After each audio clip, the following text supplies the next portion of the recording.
টিকাবাড়ি অঞ্চল সমস্ত নেতৃত্ব, আমাদের জনপ্রতিনিধি, পঞ্চায়েত সমিতির প্রতিনিধিরা সকলে এখানে উপস্থিত। পঞ্চায়েত সমিতি পূর্ত কর্মাধ্যক্ষ তিনিও আছেন। প্রত্যেককে স্বাগত জানাচ্ছি। আমাদের অন্তরের শ্রদ্ধা নিবেদন করছি দলনেত্রী মমতা ব্যানার্জির প্রতি এবং নেতৃত্ব যাকে ঘিরে আজকের দিনে কালকেও কাউকে বলতে শুনেছেন যে রাহুল গান্ধীর চাইতে তার বিচক্ষণতা বেশি। তো এটা তো আমাদের অনেকটা আনন্দের এবং প্রত্যাশিত। সেই নিরিখে আমাদের নেতৃত্ব অভিষেক ব্যানার্জির প্রতিও আমাদের আন্তরিক শ্রদ্ধা এবং তার নেতৃত্বের প্রতি আমাদের কুর্নিশ।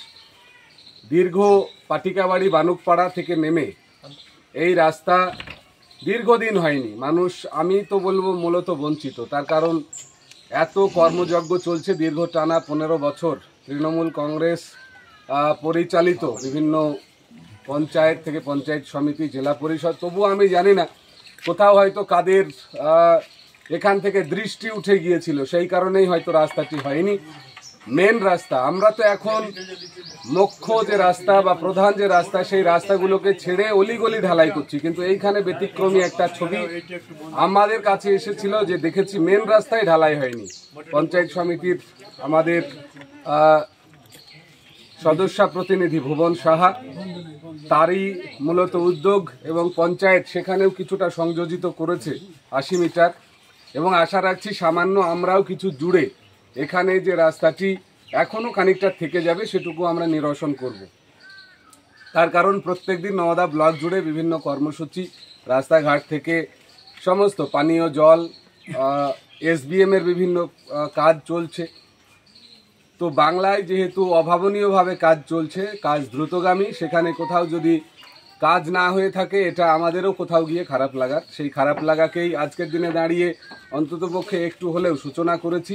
প্রত্যেকে নিশ্চিত যারাই চারিপাশে থাকেন খুশি হবেন বাসিন্দারা।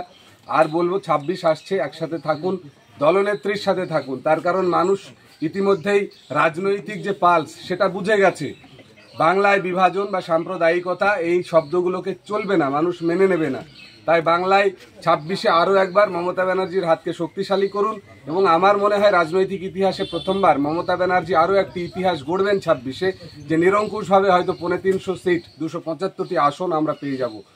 তার কারণ বিজেপি প্রত্যেক দিন এখানে তারা একদম, এখানে কংগ্রেস CPM আমি ধরছি না একটাই কারণে, তার আইনসভায় তাদের সদস্য সংখ্যা 0। আমার নওদা ব্লকে তারা ফিরে দাঁড়াবে এই আশা অন্ততপক্ষে আমরা রাখি না। তার কারণ আমাদের কর্মীদের যে উৎসাহ, কর্মীদের যে কর্মতৎপরতা, মানুষের পাশে থাকা, সেই পাশে থাকাকে ঘিরে তৃণমূল কংগ্রেস 10টি পঞ্চায়েত সমিতি, জেলা পরিষদ নিরঙ্কুশভাবে হাতে রেখেছে।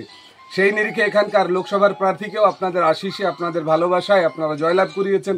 এটা আমাদের দাবি যে আগামী 26-এ নওদা অন্ততপক্ষে নিরঙ্কুশভাবে আরও একবার বিধানসভায় তৃণমূল কংগ্রেসকে প্রমাণ করবে যে তৃণমূল কংগ্রেস এর মাটি, নওদার মাটি তৃণমূল কংগ্রেসের ঘাঁটি।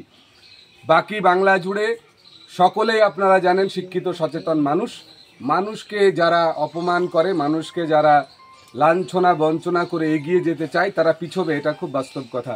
তাই যিনি মানুষকে সাথী করেছেন, উন্নয়নকে নিজের মতো করে দেখছেন, দিদির সাথে থাকুন, তৃণমূল কংগ্রেসের সাথে থাকুন, এখানকার অঞ্চল সভাপতি রুহুল আমিনদের সাথে থাকুন, এরশাদুল মালি তাদের হাত ধরুন। আর বলবো আমাদের জনপ্রতিনিধি ভাইয়েরা যারা আছে তাদেরকে সাথে নিয়ে, আপনারাই তৈরি করেছেন দীর্ঘ এখনো 3.5 বছর পঞ্চায়েত চলবে, তাদের সাথে থাকুন, তাদের সাথে থেকে পাড়ার উন্নয়ন করুন। জয় হিন্দ, জয় বাংলা, জয় নেত্রী।